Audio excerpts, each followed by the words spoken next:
सती जी ने अंतिम समय शिव पद अनुरागा, तो अंतिम समय में हम अच्छी सोच रखें, भगवान के प्रति की सोच रखें कि मैं ठाकुर का हूं और ठाकुर मेरे हैं। ते ही कारण हेम गिरी ग्रह जाई, जनेमी पार्वती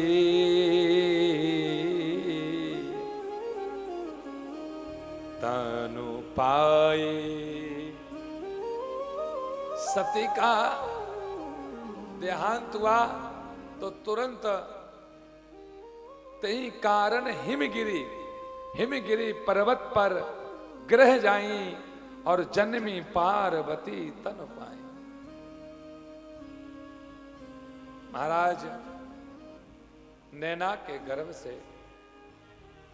आज आवाज आई है कि कोई जगत जननी बेटी मेरे गर्भ में है। आज जब कोई व्यक्ति भगवान को अपना संबंध बनाते हैं बहुत खुशी मिलती है। अच्छा एक बात बताइए, आप लोग बताइए कि आप लोगों ने भगवान से कोई रिश्ता बनाया कि नहीं बनाया है? किस किस ने बनाया? हाथ ऊपर करो। भगवान को रिश्तेदार बनाया किसी ने? भगवान को बनाया मैं ये नहीं पूछ रहा हूं, भगवान को मानते हो मैं ये नहीं पूछ रहा हूं, मैं ये पूछ रहा हूं कि भगवान से संबंध किस किस ने बनाया रिश्ते का?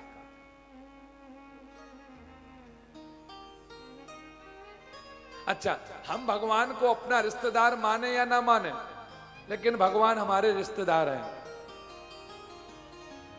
अच्छा एक बात बताइए, हम जहां बैठे हैं, कहां बैठे हैं हम लोग? धरती पर। धरती कौन है हमारी? धरती कौन है? मां। अच्छा धरती की बेटी कौन है? धरती की बेटी कौन है? धरती की बेटी है सीता। सीता को हम लोग जनक की पुत्री कहते हैं, पर वह सीता जी जनक महाराज की पुत्री नहीं है। वो तो हल चलाते समय सीता ने उस घड़े में निकली थी। और सीता आखिर किसकी पुत्री थी? सीता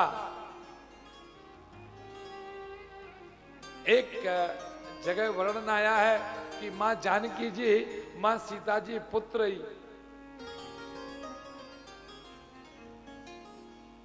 रावण की पुत्री थी, मंदोदरी की पुत्री थी। कहते थे कि रावण के गरजने से गर्भ गिर जाते थे। रावण जब गरजता था तो गर्भ समाप्त हो जाता था। मंदोदरी गर्भवती थी। रावण एक बार गरजा तो मंदोदरी गर्भवती थी तो वह गर्भ गिर गया।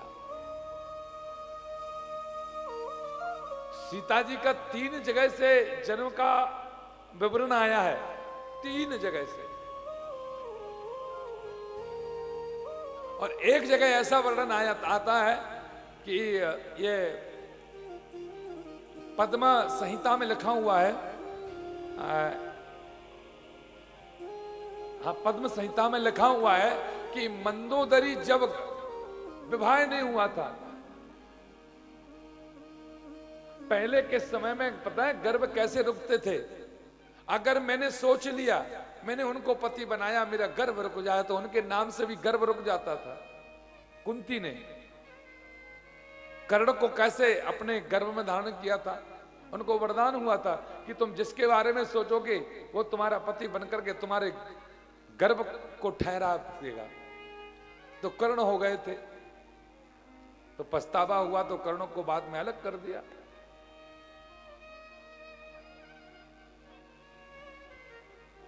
तो वैसे एक मंदोदरी का भी यही आता है कि मंदोदरी गर्भवती कुंवारपन में हो गई, तो सोचा कि हम कैसे क्या करेंगे, तो गर्भ को गिराया तो एक मटके में रखा। तो रावण ने सोचा मैं कहां पर रखूं इसको, और रावण को वही एक श्राप था, जो लोग अपनी पत्नी के गर्भ में रह रही पुत्री का गर्भपात या गर्भ को समाप्त करते हैं या उस बेटी को गर्भ में मारना चाहते हैं, तो ऐसा कहना आता है कि वही बेटी कहीं जन्म लेकर के तुम्हारा सर्वनाश करेगी।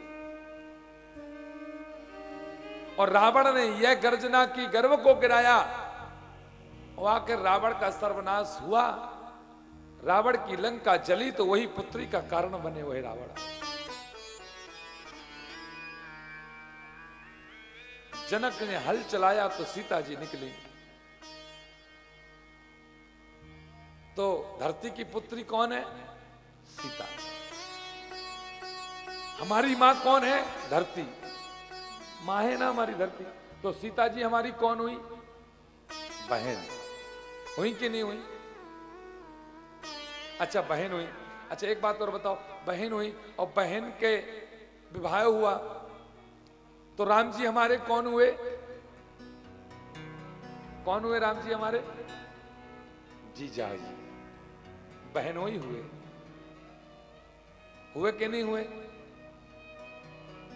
तो भगवान से हमारा रिश्ता है, हम माने या ना माने, लेकिन राम जी हमारे जीजा हैं, हम उनके साले हैं, सारे हैं। तो ये हमारा संबंध है।